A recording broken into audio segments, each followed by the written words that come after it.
When you are a minority in any foreign country, you're already causing some distress in yourself because you feel somewhat like an alien. When some people pop up and say, just because you're a minority, socially speaking, and you should be supported instead of the population itself, right, the majority, you're gonna create a whole lot of misery because everyone else will hate you, right? If the majority is left out in favor of any minority, everyone in that majority will kind of start having certain grudges. Slowly and surely, those grudges will build up. And this is nothing but a way to simply keep people distracted because in this age of technology, we're using technology against us, and at the same time, we're still using all sorts of distractions, all sorts of ideas against us, like separation, for example. Instead of communing and uniting, well, there is no such thing in a sick society, anyways, right?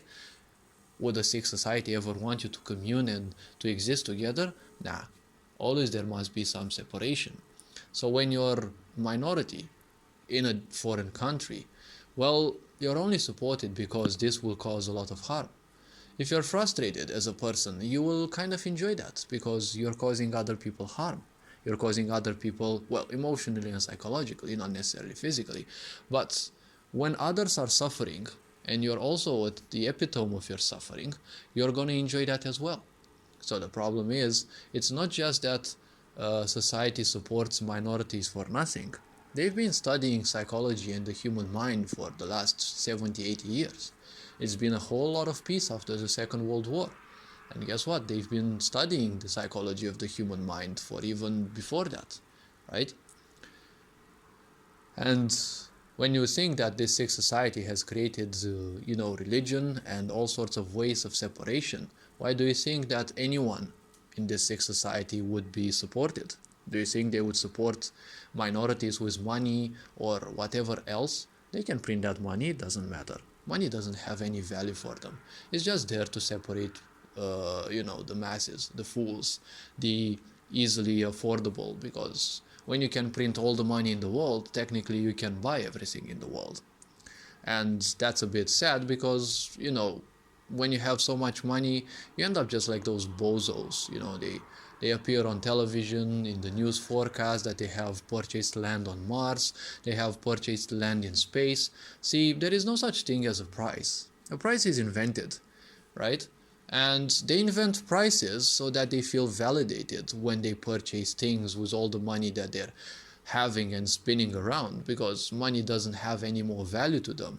When you have so much money, you don't have anything else to do with those. Well, only bozos would simply waste their life trying to gather even more or trying to gather all sorts of things, because in the end, you're not gonna take those with you anyways, right? And when you're so frustrated, you forget that life is just short. Life is just like a fart, right? It is a vibration, it can feel good if you allow it to feel good, but it can last as little as a fart. Sure, you'll say 90 years of age is a lot, but now you're probably in your 15s, right? You're still a child, you don't have time, or an adult, young adult, you don't have much time to worry about, how long you've been living. But even now, if you think you're in your 30s, you're in your 20s, think a bit back. How long have you been living, right? Chronologically, you may say, well, 20 years, 30 years, 15, right? 16, 60 years, right?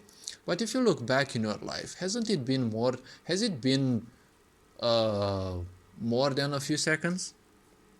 Because if you look back at your life, it feels like only a few seconds have passed, especially if you've been ignorant to all the things that have been happening to your life.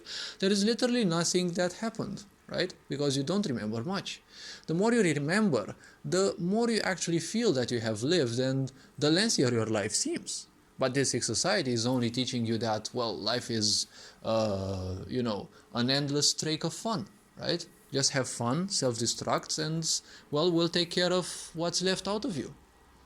But when a sick society tells you that they want to take care of you, well, there's two meanings for to take care of. And a sick society ultimately doesn't want anything else than to use you as much as you can be used, and then, well, your demise is their joy. So separation is highly important because, well, when people are separated, they will easily fight one another. They're fighting one another because they're already having an inner war. No one's teaching you how to make use of your mind, and every time something contrasting comes within, you're creating even more separation within you. Add all the feeling of uselessness that this sick society has been impregnating in you, and that you should mindlessly follow leaders through kindergarten, through, not leaders, anyone, right? Through kindergarten and school, because these institutions don't teach you anything else but the fact that you're useless. You're not allowed to think outside of what those bozos think, because a lot of people don't know how to teach people. They just know a few things. They think that they are the gods of this planet because they know a few things. And you know how stupid people are. Whatever they know is the utmost that can be, nothing else, nothing more, and nothing less. So if you don't follow them, well, that's bad, right? And they start using religion and all sorts of narcissistic plays against you. And, well, suffering is always going to be your guide. So it doesn't matter what you think, who you are, what you are. That's just psychological meaning. And it's only going to be used to further separate you. The more separated you are, the more lonely you feel. The more lonely you feel, well, the more frustrated you become. And society has a way to deal with all the frustrations. How about you, well, simply conduct self-destructive behavior, right? Because this is something that society kind of supports, right? And, well, all this being said, hopefully this video was introspective. Take care, and, well, I'll see you in the next one. Ferenjan Board signing out.